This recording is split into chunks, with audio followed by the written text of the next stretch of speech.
बिस्मिल्लाहिर्रहमानिर्रहीम रब्बिश्रह ली सदरी व यस्सिर ली अमरी वहलुल उक़दतम मिन लिसानी यफ़क़हू क़ौली। अच्छा जी, यहाँ पे देखें आज का जो लेसन है that is the plot of pride and prejudice. What is the plot? Plot basically कहते हैं सीक्वेंस ऑफ इवेंट को। जैसे एक ड्रामा के अंदर जो है या एक कोई भी स्टोरी होती है उसके अंदर एक सीक्वेंस ऑफ इवेंट होता है कि जी स्टार्टिंग में ये हुआ, फिर मिडल में ये हुआ और फिर एंड पे ये हुआ, और उसमें इस तरीके से इवेंट्स आते रहे तो उसको हम प्लॉट कहते हैं, जिसके अकॉर्डिंग जो है वो जो कैरेक्टर्स होते हैं वो मूव कर रहे होते हैं। एक प्लॉट होता है जिसकी, जैसे हम कहते हैं ना, एक चौकटा है और उसके इर्द गिर्द जो है वो जो है उसके हिसाब से जो है एक बिल्डिंग जो है वो बनती है। इसी तरीके से प्लॉट के अकॉर्डिंग जो है वो कैरेक्टर्स मूव कर रहे होते हैं। यानी कि plot basically sequence of event है। जैसे हम प्राइड एंड प्रेजुडिस में देखते हैं कि स्टार्टिंग होती है तो बिंगली जो है वो एक बंगला खरीद लेता है और एक लैंड जो है उसको ऑन कर लेता है और वहां पे वो आ जाता है, और ये सारा कुछ ये उसका एक्चुअली प्लॉट है। और प्लॉट की डेफिनेशन ये है कि plot is basically the sequence of events और it has a beginning middle and end. ठीक है, इसका एक बिगिनिंग होता है, एक मिडल होता है और एक एंड होता है। यहाँ पे देखें the plot of pride and prejudice. The plot of pride and prejudice has an exactness of structure and symmetry of form. अब यहाँ पे वो कह रहा है कि प्लॉट जो है प्राइड एंड प्रेजुडिस का, उसके अंदर एक एग्जैक्टनेस ऑफ स्ट्रक्चर है और सिमेट्री ऑफ फॉर्म है, यानी कि बड़ा वेल ऑर्गेनाइज्ड प्लॉट है। क्या आप अग्री करते हैं? She is distinguish from novelist by the geometrical perfection of her plotting. वो जो है, अब देखें ये ना किसी और क्रिटिक की जो है कोट है कि वो डिस्टिंग्विश की गई फ्रॉम मोस्ट नॉवेलिस्ट, बाकी नॉवेलिस्ट से, by the geometrical perfection of her plotting, कि वो इतनी ज्योमेट्रिकल परफेक्शन थी उसकी प्लॉटिंग की। Analyse this perfection in Jane Austen novel. अब आपने एनालाइज करना है इसको जेन ऑस्टन नॉवल में, और ये सीएसएस के पेपर में आया हुआ। आपको पता है सीएसएस के पेपर में भी इंग्लिश लिटरेचर का एक पेपर आता है, और अक्सर स्टूडेंट्स जो हैं वो इंग्लिश लिटरेचर करने के बाद सीएसएस के एग्जाम्स देते हैं, क्योंकि उसमें जब वो सीएसएस के एग्जाम्स देते हैं ना इंग्लिश लिटरेचर के बाद, तो उनका इंग्लिश लिटरेचर का पेपर वैसे ही पहले से तैयार होता है, प्रिपेयर्ड होता है। Right a note on Jane Austen use a dramatic method. ठीक है, उसका जो ड्रामेटिक मेथड है उसको आपने बताना है। Discuss the structure and plot construction of pride and prejudice. आपने स्ट्रक्चर बताना है और प्लॉट कंस्ट्रक्शन बनानी है प्राइड एंड प्रेजुडिस की। जब भी इस तरह का कोई क्वेश्चन आता है ना जिसमें प्लॉट आ जाए, कोई लिटरेरी टर्म आ जाए, सबसे पहले उसकी डेफिनेशन देते होते हैं, उसके बाद क्वेश्चन का आंसर लिखते हैं। अब यहाँ पे देखें सबसे पहले उसने डेफिनेशन दी हुई है कि प्लॉट है क्या। Basically plot according to Aristotle is a set of events and situations artistically rendered and diametrically arranged। ठीक है, प्लॉट जो है अकॉर्डिंग टू अरिस्टोटल वो एक सेट ऑफ इवेंट्स है और सिचुएशन है जो कि आर्टिस्टिकली रेंडर्ड होते हैं और डायमेट्रिकली अरेंज होते हैं। Aristotle opines that plot should be a complete whole and it must have an organic unity in line with living organism, which does not admit of an addition, omission of or transposition without affecting the natural unity। और फिर Aristotle ये कहता है कि plot जो है वो एक कंप्लीट होल होता है, यानी कि एक कंप्लीट जो है, जैसे ह्यूमन बॉडी जो है एक पूरा मतलब एक पूरी जो है जिसे कहना चाहिए ऑर्गेनिज्म है, इसी तरीके से वो कहता है प्लॉट भी एक कंप्लीट होल होता है कि just like it must have an organic unity in line with living organism. जैसे एक लिविंग ऑर्गेनिज्म जो है उसके अंदर एक ऑर्गेनिक यूनिटी होती है, यानी कि हर इंसान का बॉडी पार्ट दूसरे पार्ट से जुड़ा हुआ होता है और उसकी एक ऑर्गेनिक यूनिटी होती है, यानी कि इसके बाद किसी और चीज़ की जरूरत नहीं रहती। इसी तरीके से प्लॉट भी जो होता है वो वेल निट होता है, which does not admit of an addition, जिसमें ना तो किसी एडिशन की ना सब्ट्रैक्शन की, ओमिशन सब्ट्रैक्शन को कहते हैं, ना ही ट्रांसपोजिशन की जरूरत होती है, without affecting the unity, without affecting the natural unity. In this regard, Jane Austen's novels are remarkable for her extraordinary skill in craftsmanship। इस लिहाज से देखा जाए तो जेन ऑस्टन के जो नॉवेल्स हैं वो रिमार्केबल हैं। इन क्राफ्ट्समैनशिप, इनफैक्ट हर मैग्नस ओपस, यानी कि उसका जो शाहकार था, मैग्नस ओपस कहते हैं शाहकार को, pride and prejudice has gain the most popular favour out of her six novels, mainly because of the exquisite dramatic quality of plot. और ये जो है एक मोस्ट पॉपुलर उसका जो नॉवल था उसके 6 नॉवेल्स में से, क्योंकि उसकी एक exquisite dramatic quality of plot थी। स्ट्रक्चरली देखा जाए तो ये जो नॉवल है प्राइड एंड प्रेजुडिस वो सुपर्ब है। द प्लॉट है symmetry and simplicity, every incident, each conversation and each speech is absolutely necessary to the plot. There are also subplots in the novel, but they are so artistically interlinked that the plot gains an organic unity. अच्छा, एक plot होता है और एक होता है सब plot. For example जो मेन प्लॉट था वो कहानी थी एलिजाबेथ एंड डार्सी की, ठीक है, और उसके साथ साथ जो बाकी सब प्लॉट्स थे, जैसे एलिजाबेथ एंड डार्सी के साथ साथ जो बाकी सब प्लॉट्स थे वो कौन कौन सी कहानियां थी, जिसमें हम जेन और बिंगली की कहानी देख रहे होते हैं, इसी तरह शार्लोटे और कॉलिन की कहानी हम देखते हैं। तो ये डिफरेंट छोटे छोटे सब प्लॉट्स होते हैं जो कि मेन प्लॉट्स के गिर्द घूम रहे होते हैं। जैसे मैंने आपको कहा ना, round character and flat characters होते हैं, और राउंड कैरेक्टर्स कॉम्प्लेक्स कैरेक्टर्स होते हैं, और तमाम फ्लैट कैरेक्टर्स जो होते हैं वो according to round characters move कर रहे होते हैं, एक्ट कर रहे होते हैं, या वो वक्ती तौर पे आते हैं उसके बाद वो चले जाते हैं। इसी तरीके से एक मेन प्लॉट होता है, एक सब प्लॉट होता है, ठीक है। अब इस कहानी के अंदर देखा जाए जो मेन प्लॉट था वो तो एलिजाबेथ और डार्सी का प्राइड एंड प्रेजुडिस था, लेकिन उसके गिर्द कई सब प्लॉट्स थे, कई और पैरेलल पे कहानियां चल रही थी। जैसे आजकल के ड्रामाज आते हैं, इडिपस रेक्स देखा जाए तो वो सिर्फ एक ही प्लॉट था, ठीक है, इडिपस की कहानी थी, उसके गिर्द सारा घूम रहा था जो भी था।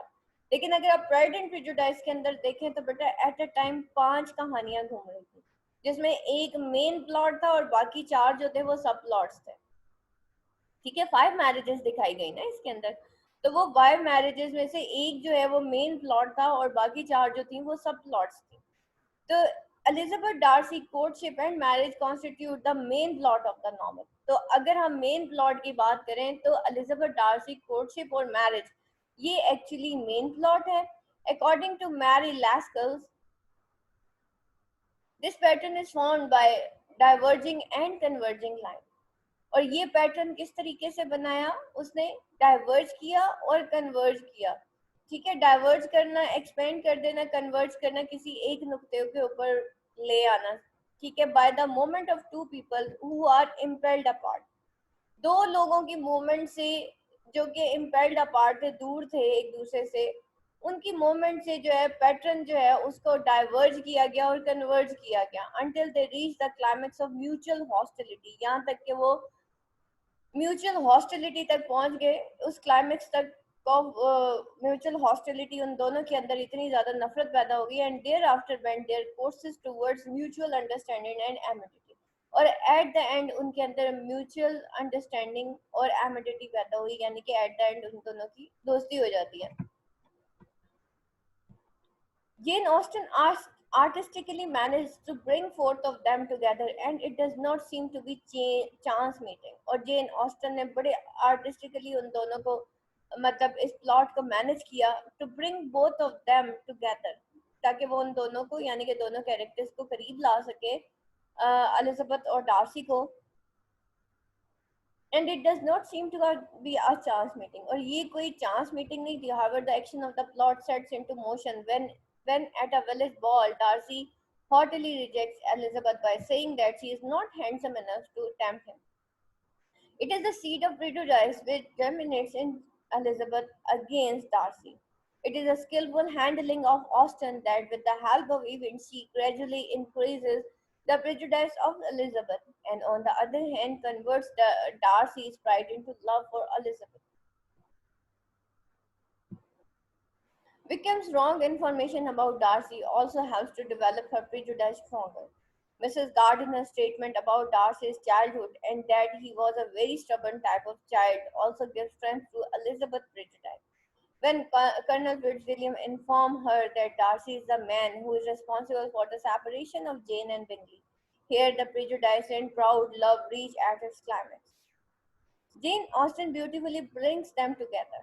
ठीक है, अब यहाँ पे देखें स्टेप बाय स्टेप उसके प्लॉट को डिस्कस किया जा रहा है कि शुरू में ही वो बता देती है यहाँ पे कि Darcy is the man who is responsible for the separation for Jane and Bingley here the prejudice and proud love reach at its climax.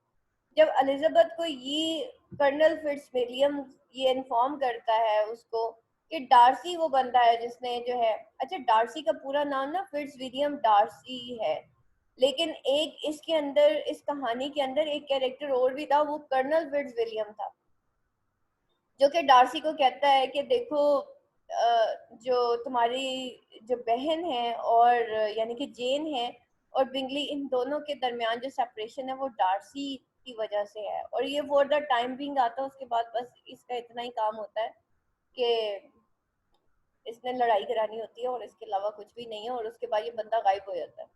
ठीक है, तो फिट्स विलियम डार्सी यानी कि डार्सी का पूरा नाम फिट्स विलियम था, फिट्स विलियम डार्सी, और एक इधर इस कहानी के अंदर एक कर्नल फिट्स विलियम भी था जो कि बस यही काम करने आता है। ठीक है, here the prejudice and proud love reach at its climax. Jane Austen beautifully brings them together at Handford personage where Darcy proposes Elizabeth and she declines his offer. Darcy's letter bring the awareness is in Elizabeth's mind and further a meeting and Pemberley make her normal. Now the prejudice against Darcy is almost finished. अब यहाँ पे क्या होता है कि Jane Austen जो है अब जो है ब्यूटीफुली उन दोनों को कहाँ पे इकट्ठा लेके आती है। पहले तो जेन ऑस्टन उन दोनों को डाइवर्ज कर देती है, एक दूसरे से दूर कर देती है। आफ्टर दैट पेम्बर्ले में जो उसकी मीटिंग होती है और वो जो लेटर्स होते हैं उसकी वजह से उन दोनों को वो कन्वर्ज कर देती है, और फाइनली उन दोनों का व्यू पॉइंट एक दूसरे के अगेंस्ट जो है वो सही हो जाता है, एक दूसरे के बारे में ठीक हो जाता है। तो यहाँ पे वो देखें कि Darcy proposes Elizabeth and she declines his offer. Darcy's letter bring the awareness in Elizabeth's mind. और वो उसको उसकी ऑफर को डिक्लाइन कर देती है, और डार्सी के जो लेटर्स हैं वो अवेयरनेस पैदा करते हैं एलिजाबेथ के माइंड में। And further the meeting and Pemberley make her normal, और फर्दर वो जो मीटिंग होती है पेम्बरले में वो उसको नॉर्मल बनाती है। Now the prejudice against Darcy is almost finished. The elopement of Lydia gives a chance to Darcy to act heroically and prove his love for Elizabeth. W. L. Ross says the marriage of Elizabeth to Darcy is not merely a possible solution of the plot. It is as inevitable as the conclusion of a properly constructed syllogism or geometrical demonstration. For a parallel workmanship of his high order, one can only go to Shakespeare to such a comedy as Much Ado About Nothing.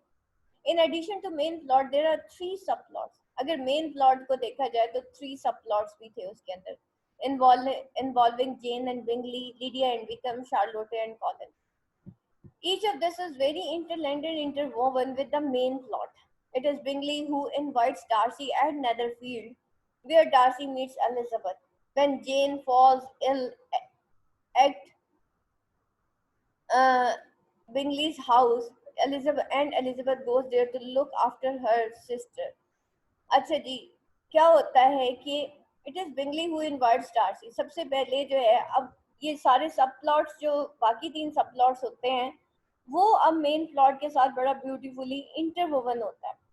और अब अगर देखा जाए तो यहाँ पे Bingley जो है वो इनवाइट करता है डार्सी को नेदरफील्ड में, जहाँ पे डार्सी की मुलाकात हो जाती है एलिजाबेथ से, और जहाँ पे जेन जो है वो बीमार हो जाती है, falls ill at Bingley's house.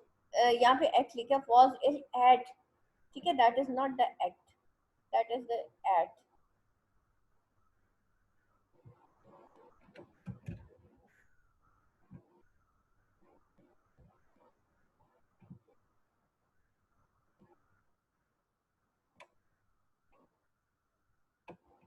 अच्छा, Bingley's house and Elizabeth goes there to look after her, और फिर फाइनली एलिजाबेथ वहां पे जब जाती है, here Darcy is attracted towards Elizabeth but he is instrumental in separating Jane from Bingley. अब यहाँ पे डार्सी एलिजाबेथ की तरफ अट्रैक्ट तो होता है, लेकिन एक्चुअली वो तो बिंगली और जेन में सेपरेशन करवा चुका होता है। When Elizabeth comes to know about it, her prejudice becomes stronger. और जब एलिजाबेथ को इसके बारे में पता चलता है तो उसका प्रेजुडाइज और भी स्ट्रॉन्गर हो जाता है against Darcy and she declines डार्सी's proposal of marriage.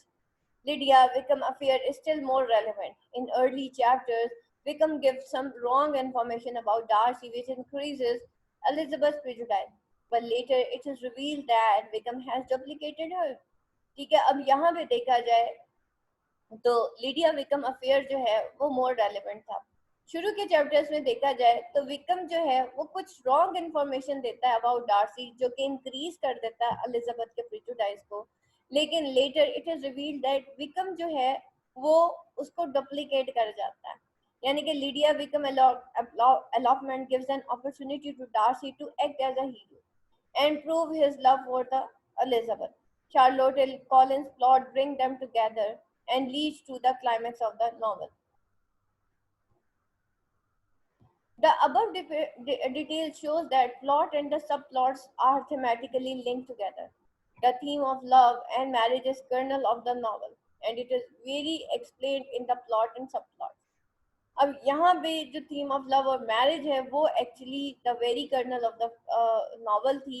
यानी कि उसका कर्नल आपको पता है कि उसका एक हिस्सा थी, main हिस्सा थी. It is very well explained in the plot and subplot. Charlotte Collins marriage is plainly based or on economic and lacks love and understanding. शार्लोटे और कॉलिन की जो शादी होती है वो actually economic based on economics, यानी कि वो एक्चुअली बेस करती है इकोनॉमिक्स पे और उसके अंदर लैक करता है love and understanding. marriage of Lydia and Wickham is simply based on charm and enjoyment which seems to be short lived. ठीक है, अब ये जो लिडिया और विकम ने जो शादी की होती है भाग के एक्चुअली वो बेस करती है चार्म एंड एंजॉयमेंट में. यानी कि लोग जो है कई तरीके से शादी करते हैं, उसमें एक जो है आपके इकोनॉमिक्स यानी कि स्टेटस की खातिर इंसान शादी कर लेता है. दूसरा जो है इस तरीके से ये जो भाग की शादी की थी लिडिया और विक्रम ने, that is just based on the charm and enjoyment, जो कि बहुत शॉर्ट लिव्ड एक मैरिज होती है. और इसी तरीके से जेन और बेंगले की शादी जो होती है वो purely based upon sincere love and passion. It lacks intellectual understanding and maturity. लेकिन वो लैक करती है इंटेलेक्चुअल अंडरस्टैंडिंग और मैच्योरिटी. लेकिन एलिजाबेथ और डार्सी की शादी वो वाहिद शादी थी based on sincere love and mutual understanding. Not only the events and incident but the characters too add to the symmetry of the plot. सिर्फ इवेंट्स और इंसिडेंट्स नहीं बल्कि जो कैरेक्टर्स थे वो भी ऐड करते हैं to the symmetry of the plot को. All of them support the main plot and exclusion of any of them will affect the cohesiveness of the plot. Even the funny character like Mr. Collins and Lady Catherine de Bois stand welded with the theme of the novel. Even the places are important. Netherfield stands for the creation of conflict, Hanford's personage for its climax and Pemberley for denouement. यहाँ तक कि अगर places को भी देखा जाए जो कि प्लॉट के अंदर बताई गई हैं उसमें नेदरफील्ड जो है वो वहीं पे क्रिएशन ऑफ कॉन्फ्लिक्ट हुआ था. नेदरफील्ड में ही इनवाइट किया था ना बिंगली ने बेनेट सिस्टर्स को. और उसके बाद जो हैंड्सफोर्ड पर्सोनेज है वो फॉर इट्स क्लाइमेक्स वहां पे इसका क्लाइमेक्स होता है और पेम्बरली में उसकी डिनाउमेंट होती है, उसका फॉल होता है. There are two visits of Darcy and Bingley at Netherfield. First in the beginning which appear to be pleasant, but with this visit and in fiasco, and other visit at the end which bring order and union.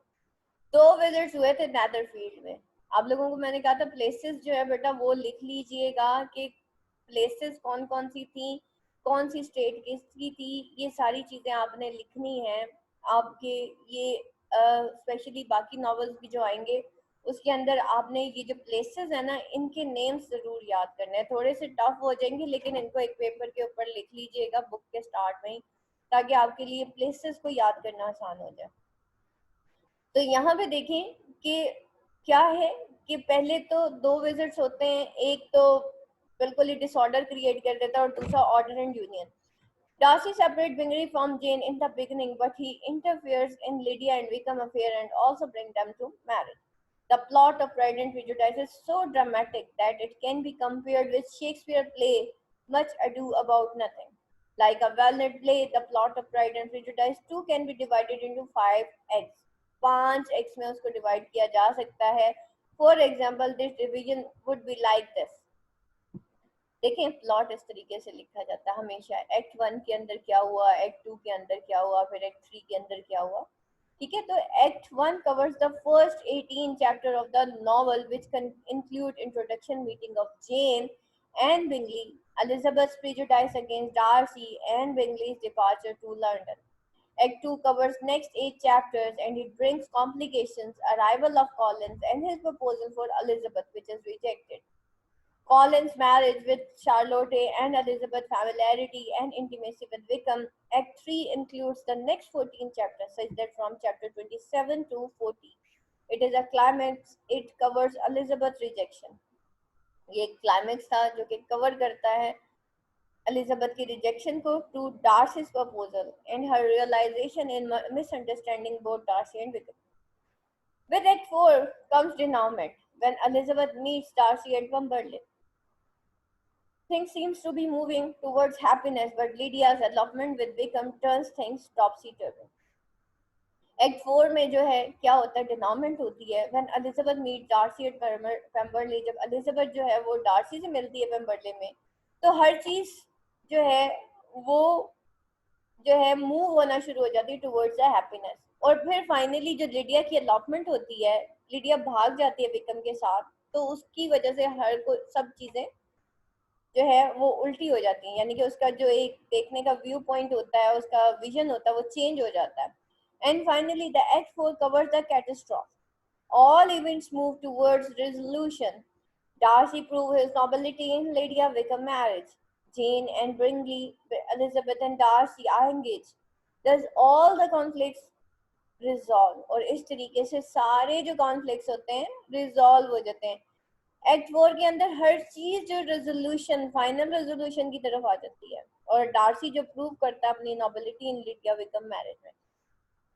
So it can be concluded that Pride and Prejudice is thematically as well as artistically superb, and is rightly included among the 10 best novels of the world. और इस लिहाज से देखा जाए तो Pride and Prejudice जो है वो आर्टिस्टिकली एक सुपर्ब एक नॉवल था, थीमेटिकली और आर्टिस्टिकली अगर उसको देखा जाए, और best 10 novels of the world में से एक है ये. Through organic and architectonic unity, perfection of style, and beauty of craftsmanship, symmetry and simplicity, Jane Austen no doubt had transformed the base metal into the gold. Her dramatic mode of narration, compared with irony, which makes her the most perfect dramatist who never wrote a play. और उसका जो ये तरीका था, her dramatic mode of narration coupled with irony, जो कि उसको बताता है the most dramatist who never wrote a play, sorry, most perfect dramatist who never wrote a play. उसको एक परफेक्ट ड्रामेटिस्ट बना देता है जिसने कभी प्ले नहीं लिखा. ड्रामेटिस्ट ही तो प्ले लिखता है ना, ड्रामेटिस्ट ड्रामा लिखता है ना, नॉवलिस्ट नॉवल लिखता है, और नॉवल को हम फिक्शन कहते हैं. आपने ये कोट के ऊपर गौर किया, द मोस्ट परफेक्ट ड्रामेटिस्ट जिसने कभी ड्रामा नहीं लिखा. और अभी हम क्या बात कर रहे थे कि उसकी ड्रामेटिक टेक्निक्स थी प्लॉट के अंदर. ठीक है, तो वो एक मोस्ट परफेक्ट ड्रामेटिस्ट थी जिसने कभी कोई प्ले नहीं लिखा. ठीक है, तो she was a perfect most perfect dramatist उसको कहा जाता था. यहाँ पे पॉइंट्स टू रिमेंबर है. डेफिनेशन ऑफ प्लॉट हमने सबसे पहले देखी, फिर हमने देखा कि एलिजाबेथ डार्सी कोर्टशिप और मैरिज जो है वो हमने देखा कि मेन थीम थी प्लॉट की. फिर हमने देखा कि डार्सी का प्राइड जो है वो एलिजाबेथ के प्रेजुडाइज का बाइस बनता है. सब प्लॉट्स देखे हमने और उनकी relevance to the main plot, कि वो किस तरीके से रेलेवेंट थे टू द मेन प्लॉट. फिर हमने देखा कि theme of marriage and love जो है वो मेन कनेक्टेड थी to the subplots, characters and places to add to the symmetry of the plot. और उसके एंड पे हमने ड्रामेटिक स्ट्रक्चर ऑफ प्लॉट और प्राइड एंड प्रेजुडिस को डिस्कस किया, और फाइनली हमने कंक्लूजन. अच्छा, हम देखें यहाँ पे कि ये जो जैसे आप लोगों के क्वेश्चंस आ रहे हैं ना नॉवल में, जो अभी लेट कमर्स हैं और जिनका नॉवल ही पहला सब्जेक्ट है, ये जो आपको आर्ट ऑफ कैरेक्टराइजेशन पढ़ाया जा रहा है, प्लॉट पढ़ाया जा रहा है, आपके साथ थीम्स डिस्कस की जा रही हैं आपके, अगर आप एक चीज देख लेना, इनके पॉइंट्स बना लेंगे, प्लॉट के अंदर हम क्या डिस्कस करते हैं, आर्ट ऑफ कैरेक्टराइजेशन के अंदर हम क्या डिस्कस करते हैं, उसके मेन पॉइंट्स बना लें, क्योंकि आगे जितनी भी बुक्स आनी है उसके क्वेश्चंस इसी तरह ही आते हैं। प्लॉट के बारे में बता दें, आर्ट ऑफ कैरेक्टराइजेशन के बारे में बता दें, कैरेक्टर के बारे में बता दें, थीम्स बता दें। तो अगर आप एक आउटलाइन बना लेना कि प्लॉट के अंदर मैंने ये चीजें लिखनी है, तो वो किसी भी बुक के ऊपर अप्लाई हो जाएगी। सेम एज द केस कल हमने आर्ट ऑफ कैरेक्टराइजेशन किया था, उसमें भी यही है। टाइटल जो है, जब हम उसको जस्टिफाई करते हैं, किसी भी बुक का जो टाइटल होता है, तब भी हम उसकी थीम्स निकाल लेते हैं।